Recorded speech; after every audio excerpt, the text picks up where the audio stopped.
Olá pessoal, bem-vindos, bem-vindas a mais uma videoaula aqui no canal.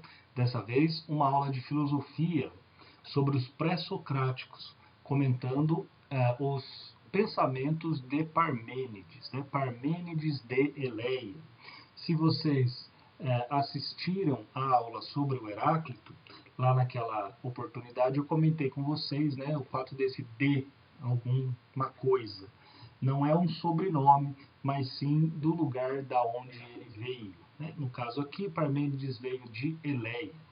Bom, também é importante para que você consiga entender bem essa aula sobre o Parmênides, é interessante que você tenha bem fixado na cabeça o que o Heráclito dizia, o que o Heráclito dizia sobre a realidade. Afinal de contas, o Parmênides também falará sobre a realidade.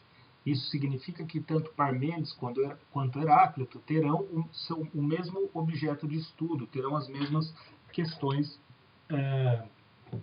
e que responderão de maneira diversa. Esse é o que é o legal quando nós temos a visão dos dois, né? Dos dois. Bom, como o Heráclito ele é o contraponto do Parmênides, para que a gente possa começar a aula sobre o Parmênides, eu vou falar um pouquinho sobre o Heráclito. Né? Muito rapidamente, o que o Heráclito afirmava? Ele afirmava que a realidade, né, o mundo que nós vivemos, a physis, ela está em constante transformação, certo? O mundo ele está em constante transformação. Essa transformação, ou seja, as mudanças, elas são constituintes do mundo. A essência do mundo, a essência da realidade é a transformação. Então, do frio nós passamos ao calor, do calor nós passamos ao frio, do sono nós passamos à vigília, da vigília nós passamos para o sono, da saúde nós passamos para a doença, da doença nós passamos para a saúde. Essa é, em exemplos, é a ideia básica do Heráclito. Ninguém se banha duas vezes no mesmo rio, né? Porque o rio está em transformação, porque nós estamos em transformação, e etc, etc. Naquela oportunidade, eu também comentei que para o Heráclito, a imagem que melhor exemplifica essa sua teoria é o fogo, né? O fogo eterno. A imagem da chama, que ela não tem uma forma definida, porque ela está em constante transformação, mas também que essa chama ela não se apaga. Né? Então, assim, não haverá, ou pelo menos essa é a ideia do Heráclito, não haveria um momento em que a realidade deixasse de se transformar. Não haveria esse momento. Bom, no caso do Parmênides, a ideia é absolutamente oposta.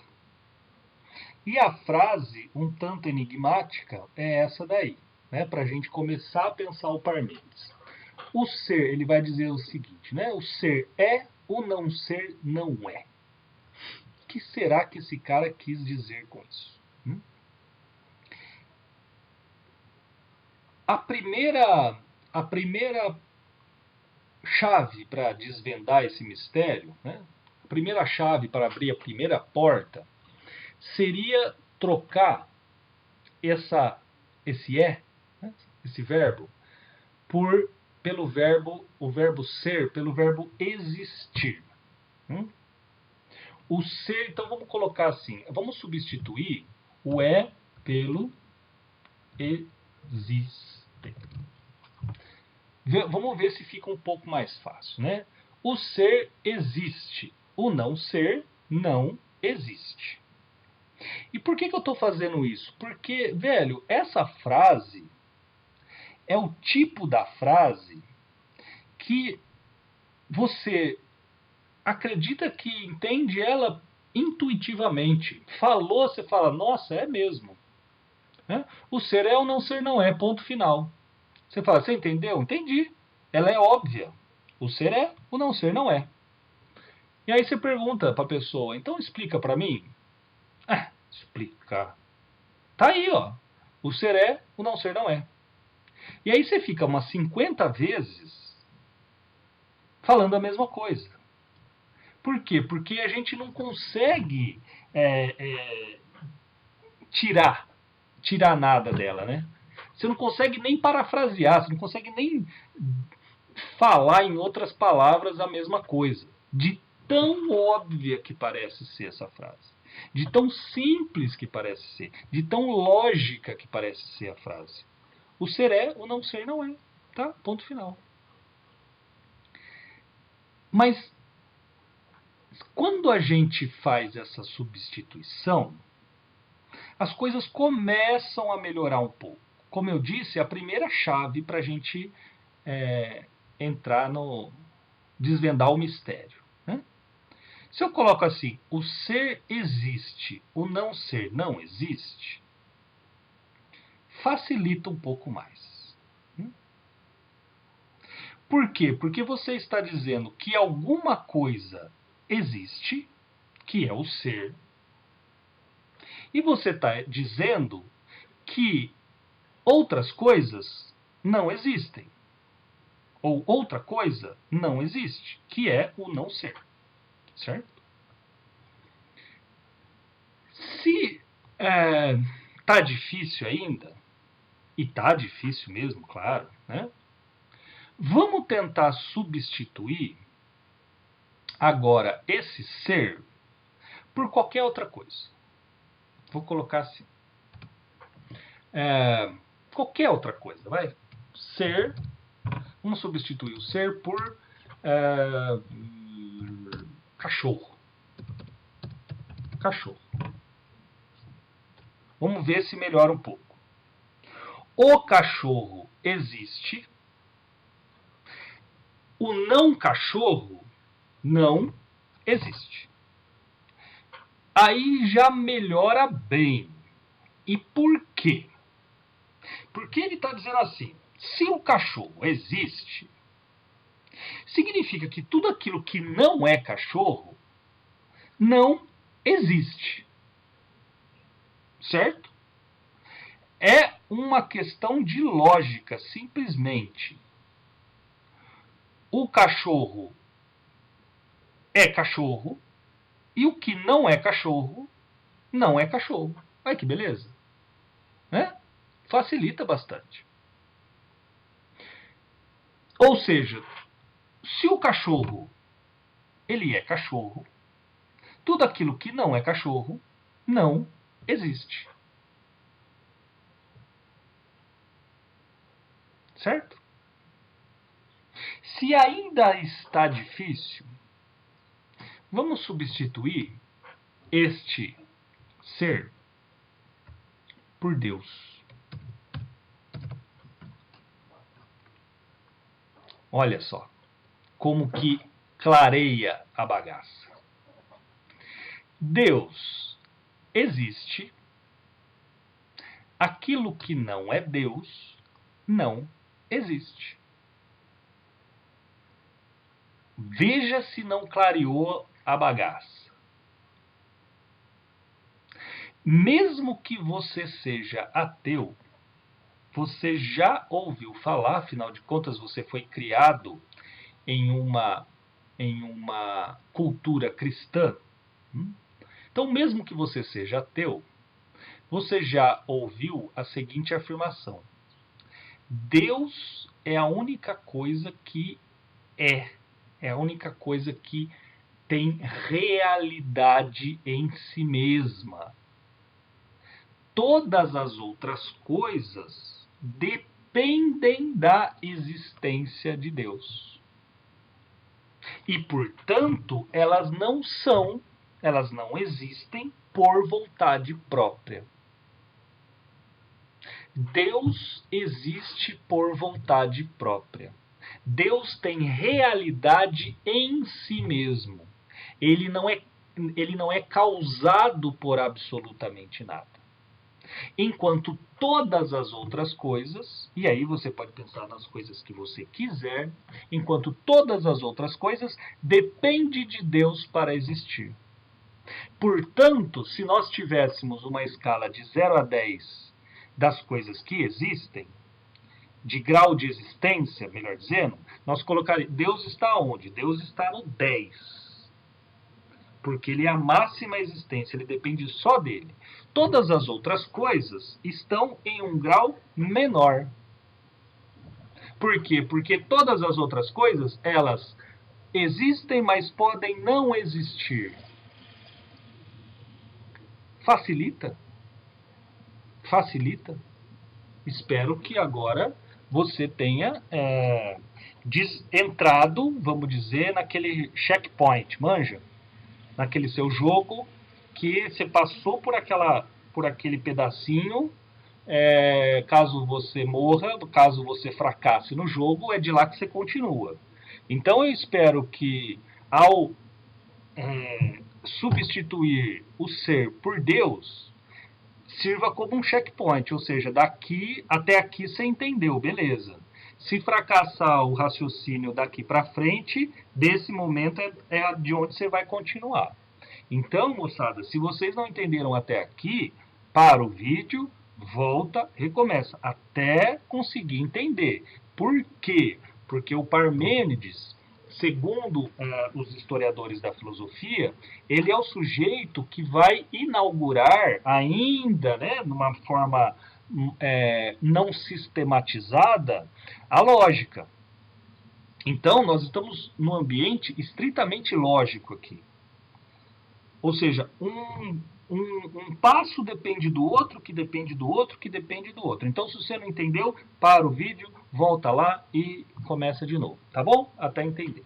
Bom, vamos supor que você tenha entendido, e eu espero que, de fato, você tenha entendido. Né? Então, o Parmênides está dizendo o que para nós?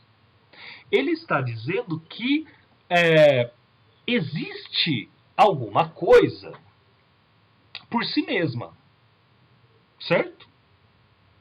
E que tudo aquilo que não se identifica a essa coisa não tem realidade própria. Em outras palavras, que depende da realidade da existência, melhor dizendo, que depende da existência dessa coisa primordial. Certo? Dessa coisa primordial. Então, moçada, dizer que algo tem existência por si mesmo, necessariamente, eu tenho que dizer que esse algo, ele é imutável. Vou colocar aqui. Ser igual a imutável. Por que o ser ele tem que ser imutável? Por que o ser não pode mudar? Porque se agora ele está x e ele muda para x', significa que esse estágio de x não era o estágio mais avançado. Certo? Certo? Vamos lá, de novo. O ser, ele tem que ser imutável, ele tem que ser permanente, porque se ele muda, ele deixa de ser. Portanto, ele passa a ser não ser. Certo? Ele passa a ser não ser.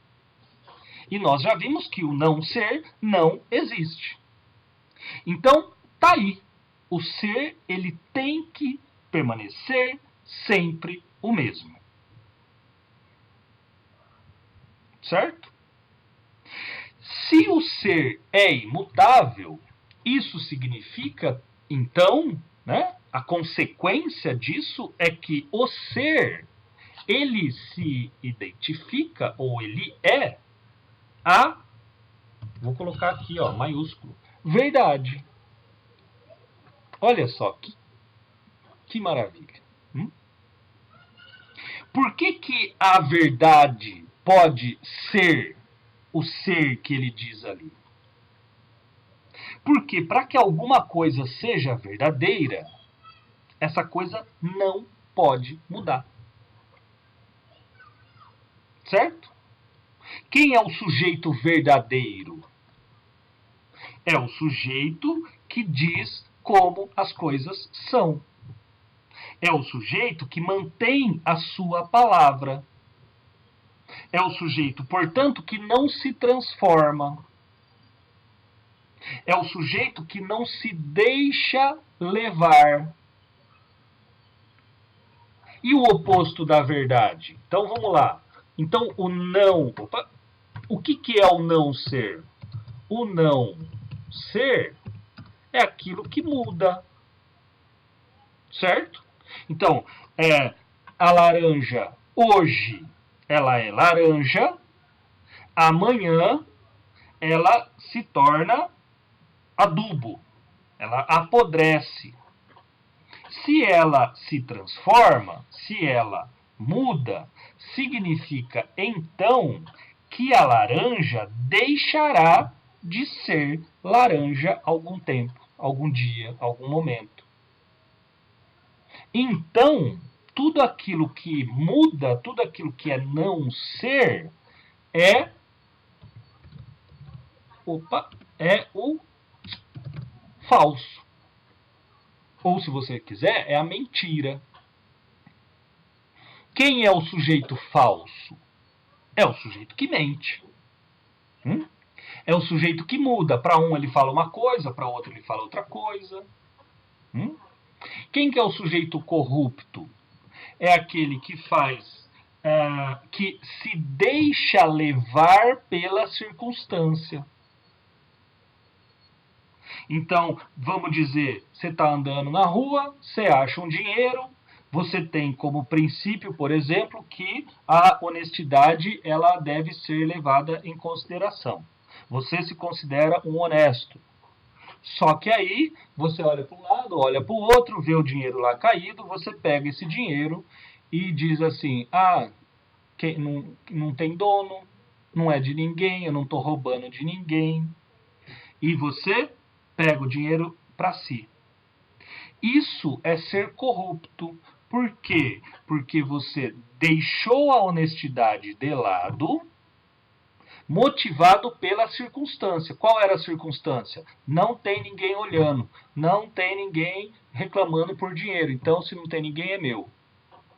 Manja daquele ditado, a ocasião faz o ladrão? É isso.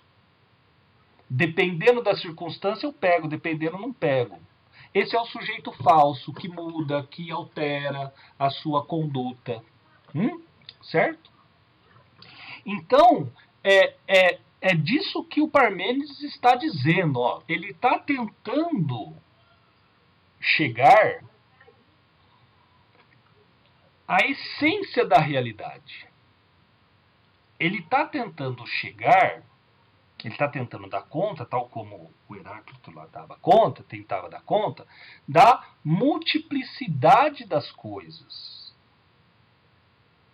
Quando eu falo laranja, eu tenho milhões de laranjas. E mais do que isso, o que é essa multiplicidade? A multiplicidade é laranja, acerola, gente, cadeira, sofá, colchão, tudo isso que existe no mundo. Todas essas coisas que existem no mundo, se você pensar lá no Heráclito, elas estão se transformando, elas fazem parte da realidade, o logos é essa ideia da transformação. Agora, para o Parmênides, não é assim. Ou seja, se nós queremos captar a realidade, se nós queremos saber o que é a realidade, nós temos que nos abster Nós temos que negar as informações obtidas desse mundo que nós vivemos. Será que está claro? Vamos avançar mais um pouquinho. De novo, não entendeu? Parou o vídeo? Volta. Vamos avançar mais um pouquinho. Ó, bom, se nós queremos saber o que de fato importa, porque esse é uma outra maneira de colocar o problema. O que de fato importa? O que de fato é? Se nós queremos, dirá o Parmênides, saber, conhecer o que de fato importa, o que de fato é, nós temos que desconsiderar os nossos sentidos. E por quê? Porque é pelos sentidos que nós captamos o mundo que nós vivemos. E quando nós nos utilizamos dos nossos sentidos, o que nós percebemos é que o mundo está em constante transformação. Certo? Então, se o mundo está em constante transformação, significa que o mundo é falso. Certo? Então qual que é a consequência lógica daí? O que o Parmênides está fazendo? O Parmênides está separando o mundo que nós vivemos, por assim dizer, ele está separando o mundo em dois. Ele está separando as coisas que existem no mundo em duas partes. Uma parte que é a essência. Então, ó, separa as coisas do mundo em essência e em essência e aparência. Então, o que é a aparência? Você manja já o que é aparência. Aparência é aquilo que nós podemos enxergar. Aquilo que nos aparece. Aparece a nós pelos sentidos. Enquanto a essência é aquilo que não é captado pelos sentidos. Enquanto a essência é aquilo que não muda, a aparência muda, certo? Você agora, super bonitão, super bonitona. Chegar lá nos 80 anos, eu já não sei se vai ser super bonitão, super bonitona. Certo? Ou seja, como tudo está sujeito ao tempo, tudo vai mudar, portanto, a nossa aparência e a aparência das coisas também irá mudar. Essa aparência, repito, ela é observada por nós, ela é obtida por nós pelos sentidos. Então imagina um pedaço de bolo. Você comeu o pedaço de bolo e você sadio, né, com a saúde lá, firmeza, você comeu o pedaço de bolo e falou, nossa, que delícia de bolo. Depois você come o mesmo bolo com doente. Ou então você come o mesmo bolo depois de escovar os dentes. Manja laranja, né? Laranja que é assim, laranja fica mais fácil ainda de você entender. Você faz a experiência, faz a lição de casa. Pega a laranja, abre a laranja, chupa lá a laranja, metade dela, vai lá para o banheiro, escova os dentes, volta e chupa a laranja de novo. A mesma laranja, a outra metade. Você vai ver que o sabor da laranja vai mudar. Aí você fala, mas como assim? Então, isso não pode ser a verdade. Dizer que a laranja, por exemplo, é doce, eu não posso dizer. Por quê? Porque agora ela está amarga. Ou dizer que ela é amarga, eu também não posso dizer. Por quê? Porque ela era doce. Então, isso é a característica aparente da laranja. O Parmênides está preocupado em afirmar Qual é a essência da laranja? Mais do que isso. Qual é a essência do mundo? Não é da laranja, é evidente, né? Qual é a essência do mundo? O que todas as coisas têm em comum? É esse o ponto. Manja na primeira aula, tem uma aula aí, se dá uma olhada aí sobre os pré-socráticos. Os pré-socráticos procuravam pela arché, pela origem primeira das coisas. Tales vai dizer que a origem é a água. A água é o que há em comum em todas as coisas. E o Parmênides está procurando por isso. Qual é a essência da realidade? Qual é a essência do mundo? Então, essa essência não é, tal como dizia o Heráclito, não é a mudança. Porque se uma coisa muda, ela deixa de ser. Aí a gente volta lá no início da nossa aula. Para que uma coisa seja, ela tem que ser constantemente. Ela sempre tem que ser. Então, a essência da realidade é a imutabilidade. Olha a diferença. A essência da realidade é a identificação dela com ela mesma. Isso é a verdade. Essa é a essência.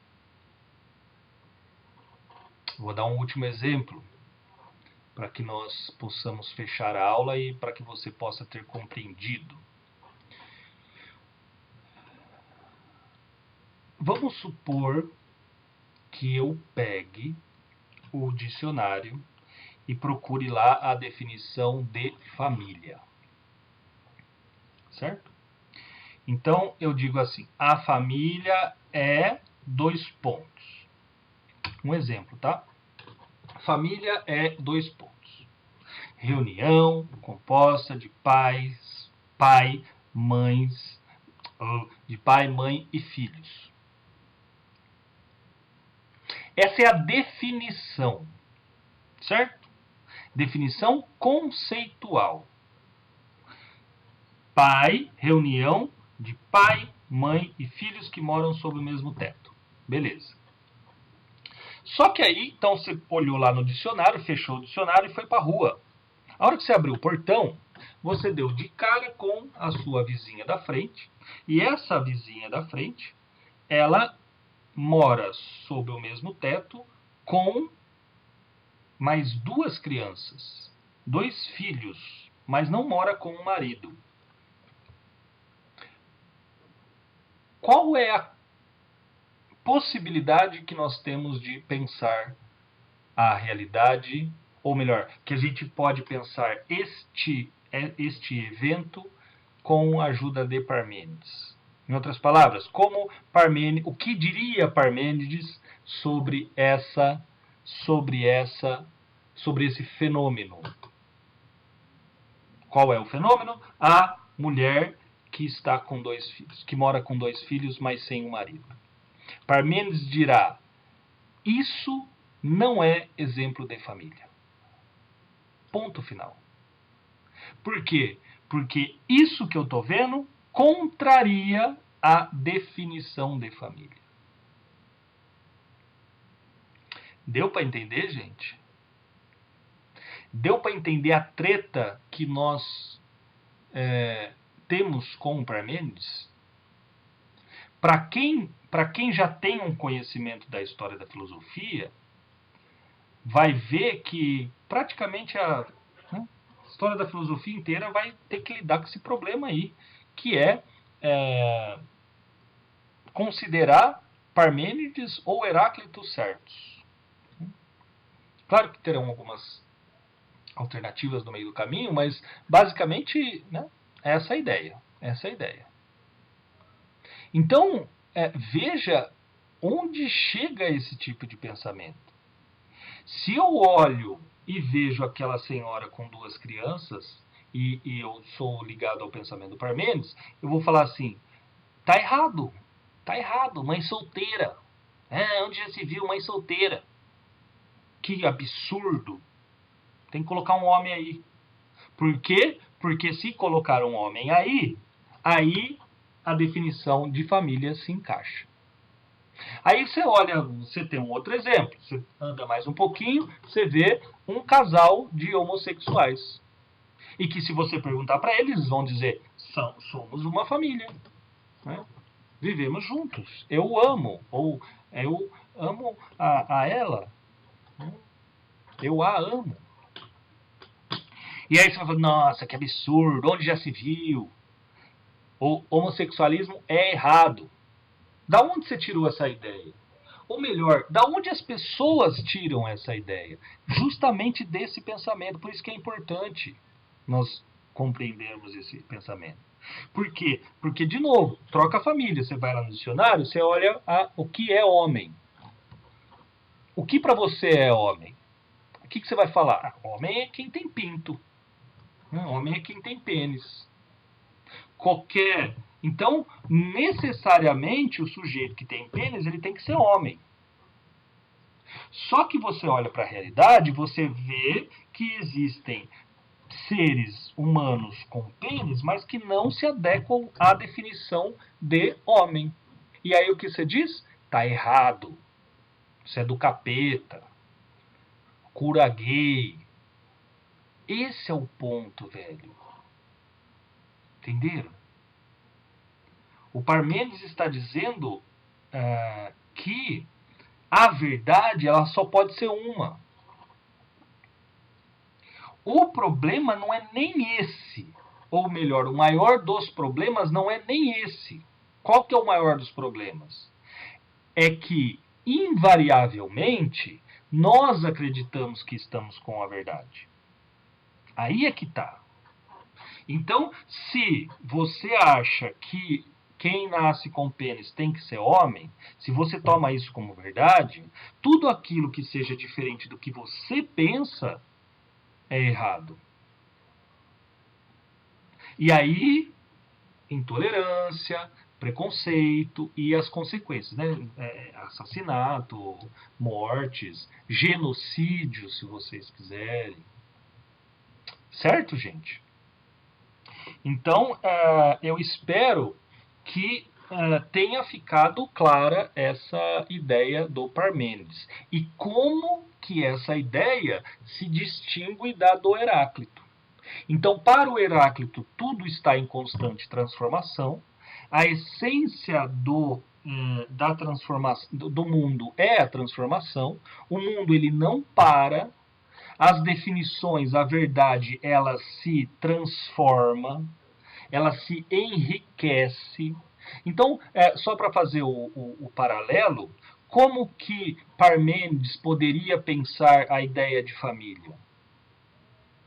Ao olhar uma família diferente, o que ele ia fazer? Ele falou, tá vendo, velho? Família é a constituição sob o mesmo teto de pai, mãe e filhos, mas também é papapá. Mas também é papapá.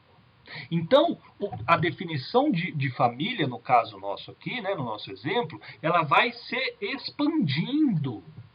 Você vai conseguindo entender a visão do outro, você vai sendo mais tolerante para com o outro.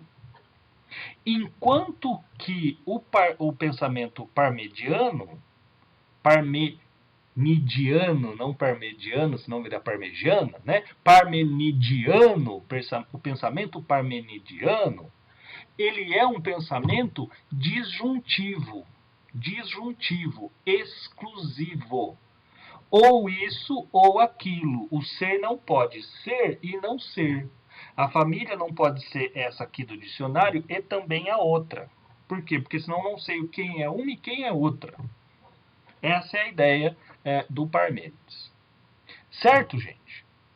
Então, espero que vocês tenham entendido. Caso não tenham entendido, eu tenho plena consciência de que não é uma aula fácil, não é um autor fácil, principalmente porque as fontes que nós temos, elas não são muito grandes, né?